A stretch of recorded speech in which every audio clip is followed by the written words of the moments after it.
Bonjour Michel de Pixa Picture. Pour ce Mac Photo du mois de février, je vais vous parler de deux photographes qui viennent malheureusement de nous quitter.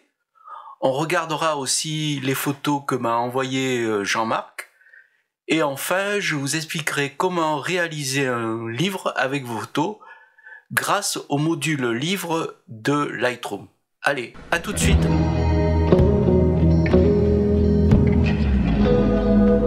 Deux photographes professionnels viennent de nous quitter. Le premier, il s'appelait René Robert. Il a fait l'objet de beaucoup d'interventions dans la presse, car il se promenait dans la rue à Paris, rue de Turbigo plus exactement, qui est non loin de la place de la République. Il a eu un malaise. Il est tombé comme ça inconscient sur le trottoir et il est resté plus de 8 heures comme ça, allongé, agonisant sur le trottoir, sans que personne n'intervienne. Il a fallu que ça soit un SDF qui appelle les secours, mais évidemment, il était trop tard. Ce photographe était spécialisé dans les photos de flamenco, de gitans, il a fait beaucoup de photos en noir et blanc, il avait fait des expos aussi, et il photographiait, par exemple, il a beaucoup photographié comme Sabine Weiss, Manitas et Plata. C'est sûr qu'il aurait eu un malaise au Sainte-Marie de la Mer, je pense qu'il ne serait pas resté longtemps et que les secours auraient été alertés beaucoup plus rapidement que ce qui s'est passé en plein Paris, en pleine journée, en plein centre de Paris. Ce qui est assez lamentable. Le deuxième photographe qui vient tout juste de disparaître, que je connaissais, il s'appelle Francis Apestegui. Alors lui, évidemment, il est beaucoup plus connu, c'est un très grand photographe, il a beaucoup travaillé pour Gamma. Il était célèbre, il s'est rendu célèbre avec une fameuse photo d'une femme qui se jette dans le vide lors de l'incendie célèbre qu'il y avait eu à l'agence Publicis qui était située au sommet des Champs-Élysées, pas loin de la place de l'Étoile. Mais il s'est rendu célèbre par toutes les photos de personnalités, de vedettes qu'il photographiait. Alors c'était vraiment qu'on peut dire un paparazzi, parce qu'il coursait un peu les célébrités contre leur gré, mais aussi il a fait beaucoup de photos de personnalités consentantes, je pourrais dire. Notamment, il a fait un très beau portrait, donc je vous montre là, de Jacques Chirac. Il a fait beaucoup de photos de Brigitte Bardot, et il est devenu célèbre aussi grâce au film qui s'appelle Reporter, qu'avait fait Depardieu, qui suivait justement tous ces photographes paparazzi, qui cherchaient un peu les scoops comme ça, des vedettes, des hommes politiques en les coursant. On va passer à un photographe bien vivant, il s'appelle Jean-Marc. Il a fait des photos au Maroc avec son iPhone. Vous allez voir qu'on peut faire de très belles photos avec un iPhone. Et je les ai mis sur mon ordi, on va aller les regarder tout de suite et on va voir un peu ce qu'il a fait. Allez, à tout de suite. Nous allons regarder donc les photos que m'a envoyé gentiment Jean-Marc. Donc j'ai ouvert Bridge, Adobe Bridge, et voilà toutes les photos qu'il m'a proposées. Toutes ont été faites d'après lui avec son iPhone 11, ce qui prouve qu'avec des iPhones on peut faire des trucs quand même assez formidables. Alors je fais comme je fais d'habitude pour un peu les regarder. Je fais commande B ou CTRL B et je peux faire défiler toutes les images qu'il m'a proposées. Alors elles ont été faites au Maroc, donc il y a des gros plans, il y a des photos, voilà, un peu de tout. Alors on va regarder un peu toutes ces photos, je vais dire ce que j'en pense en toute amitié, bien sûr. Alors ce que j'ai envie déjà d'entrée, c'est celle qui m'a le plus épaté, c'est cette photo ici. Donc je l'ouvre avec Photoshop et on va regarder cette photo. Alors évidemment, il n'a pas fait un bon espace de travail. Je recommande toujours Adobe RGB 98, donc je vais la convertir. Voilà cette image, alors je la trouve assez dingue, mais le problème c'est que il y a cette vieille dame là qui tient qui se tient à la corde là pour pas tomber, mais cette image est perturbée par le fait qu'ici c'est tout tout blanc, tout brûlé, et puis là, bon, devant, je trouve que ça n'a pas beaucoup d'intérêt. Donc je trouve, enfin, c'est moi qui pense, hein, je crois que si on la recadrait, ça aurait beaucoup plus de force. Donc je vais la recadrer. Alors, bien sûr, ça c'est moi qui pense ça, hein, j'aurais peut-être fait quelque chose comme ça je supprime un peu le blanc qui est à droite, image recadrée, et là je trouve qu'il y a beaucoup plus de force. Déjà on a enlevé les gens qui passaient le blanc là ici, on pourrait même recadrer, et là on voit bien un peu la femme là qui fait des trucs, elle se tient avec une corde pendant que c'est peut-être son fils tire la charrette. Donc je trouve que cette photo est assez extraordinaire. Et alors en plus là, je ne l'avais pas vu, mais vous voyez, en agrandissant, je m'aperçois qu'il y a une autre dame là qui regarde, qui a l'air peut-être étonnée par la charrette ou par peut-être Jean-Marc en train de photographier cette scène. Quant aux autres, je trouve qu'il y en a une que j'aime bien, c'est celle-là aussi. Alors pareil, hein, hop, tac. Alors là, c'est un paysage vraiment tropical, enfin plutôt, on voit des bananiers, tout ça. La lumière en contre-jour est très belle, vraiment, cette photo est très bien. Bon, là, c'est un peu surex, mais bon, c'est pas trop gênant, hein. De toute façon, on ne pouvait pas faire autrement. Sinon, il y en a une que j'aime bien aussi, c'est celle-là. Voilà. Hop. Alors celle-là, je la trouve assez belle. Alors, je crois que c'est un cimetière, j'ai du mal à deviner. Alors, si je vais essayer de voir un peu de la changer. Alors je fais filtre caméra raw, moi je fais toujours ça. Voilà, et je vais essayer de voir là ici si je peux éclaircir un peu là ici les tons foncés par exemple. Oui, ça éclaircit un peu là, vous voyez. Hop, je trouve que là, je force pour montrer. Je trouve que c'est peut-être mieux parce que on voit mieux que c'est. J'espère que c'est un cimetière. Bon, donc je fais OK. Sinon, il y a un truc que j'aurais fait, mais bon, j'aurais enlevé ce truc-là. On peut le faire, hein. Ouais, par exemple, là, moi, ce truc-là, je l'aurais bien enlevé, là. Bon, enfin, c'est lui qui voit, c'est pas... Donc oui, je crois bien que c'est un cimetière. Bon, voilà. Donc cette photo est assez sympa, hein. Voilà, enregistrer, ne pas enregistrer, voilà. Donc je remercie Jean-Marc de m'envoyer les photos. J'aime bien ces photos parce qu'elles sont... C'est une vision du Maroc qui lui est propre, hein. C'est des gros plans, c'est vraiment super, j'aime bien ces photos, vraiment, j'adore ces photos.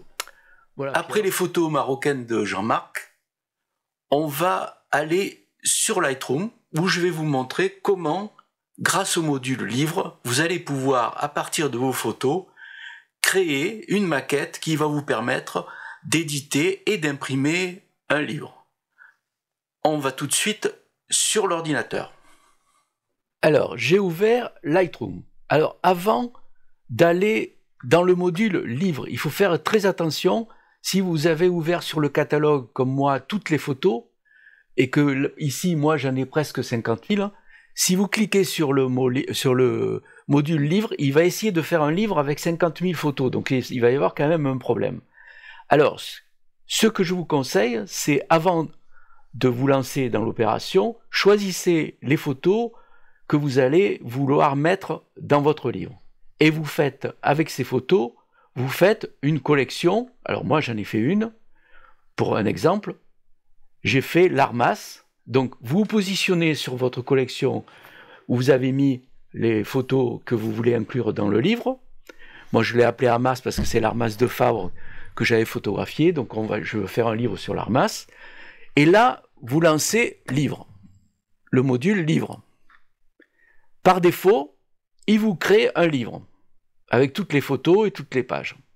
En haut à droite, vous avez la première de couverture, la quatrième de couverture et toutes les pages. Alors, vous avez le choix en plusieurs types de livres. Vous pouvez faire des livres, vous pouvez faire des magazines, vous pouvez faire des poches, vous pouvez faire des PDF et aussi des JPEG. Alors, là, vous voyez marqué livre, photo, blurb. Blurb, c'est la boîte qui va vous imprimer le livre une fois que vous aurez fini la maquette et que vous aurez lancé le programme pour imprimer sur cette boîte. Vous n'êtes pas obligé de passer par la boîte par défaut que propose Adobe, qui s'appelle Blurb. Donc, si vous ne voulez pas passer par Blurb, vous faites l'option PDF et ça reviendra au même. Alors là, on va laisser là. Vous avez la taille, vous avez plusieurs tailles, paysage, carré, etc., etc. Alors on va rester ce qu'il y a. Type de papier, vous pouvez changer le papier, mat, standard, etc., glacé.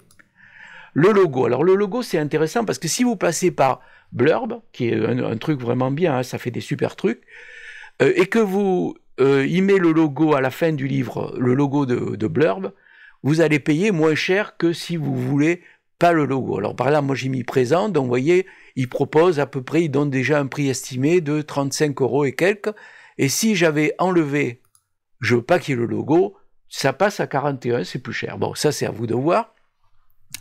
Alors après, vous avez la disposition du livre. Vous pouvez faire une photo par page, vous pouvez essayer un blanc à gauche, un blanc à droite, etc. Donc ici, il faut effacer la disposition qu'il a fait par défaut.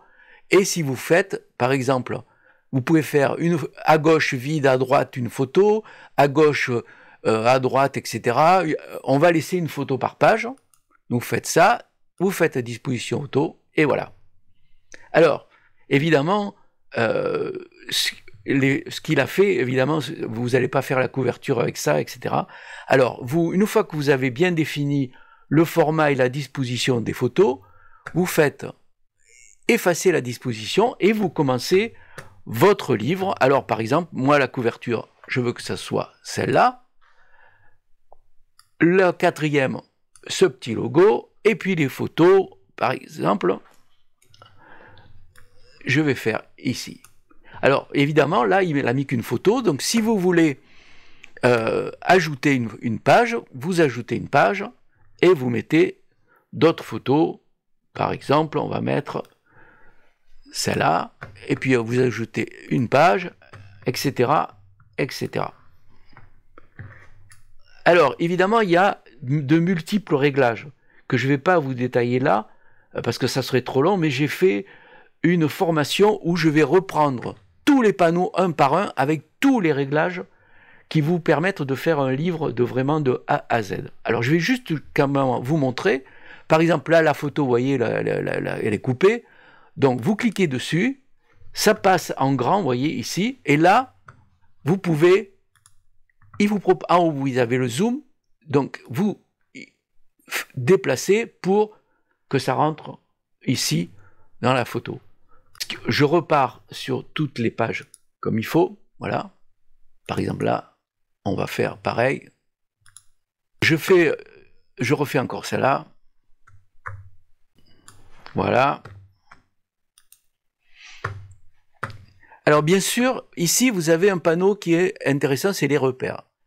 Alors, par défaut, il vous met fond perdu de la page. Alors le fond perdu, il faut savoir que quand vous allez imprimer un livre, l'imprimeur, il va couper, il va tailler, il va faire des coupes, et donc vous avez une ligne ici, là, qui va vous indiquer là où ça va être coupé. Alors vous pouvez soit afficher ce fond perdu, soit ne pas l'afficher, vous voyez, on voit le petit truc gris qui se passe, c'est la partie qui sera coupée par l'imprimeur.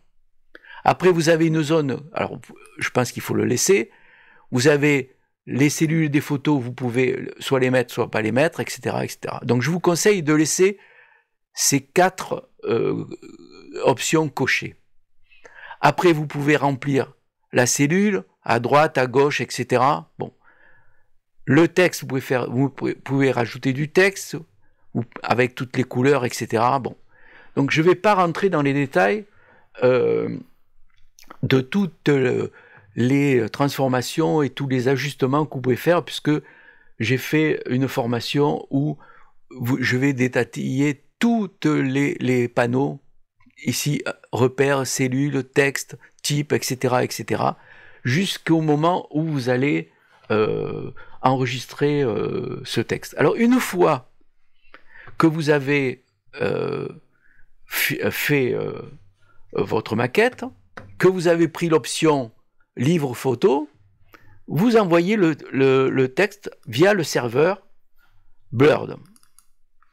Donc là, normalement, il va partir sur cette page-là, il va vous demander l'adresse électronique, un mot de passe, si vous êtes déjà membre de Blurb. Si vous n'êtes pas, vous créez, donc vous allez avoir une adresse, vous allez avoir vont vous demander un mot de passe et vous allez donc avoir un compte avec, vous voyez, le prix là, ici, et après, vous envoyez ça à Blurb et vous recevez le livre quelques jours après. Je vous conseille de passer par Blurb, c'est parce que c'est vraiment un truc très efficace. Ce voilà. Mac Photo de février est terminé, j'espère que ça vous a plu. Je vous quitte, je vous retrouve bientôt avec la prochaine vidéo que je fais maintenant sur les photographes. Le prochain photographe que je vais traiter, c'est lui, il s'appelle Leonard Fried, c'est un Américain, et vous allez voir, c'est un très grand photographe, les photos sont formidables. Voilà, portez-vous bien et à bientôt.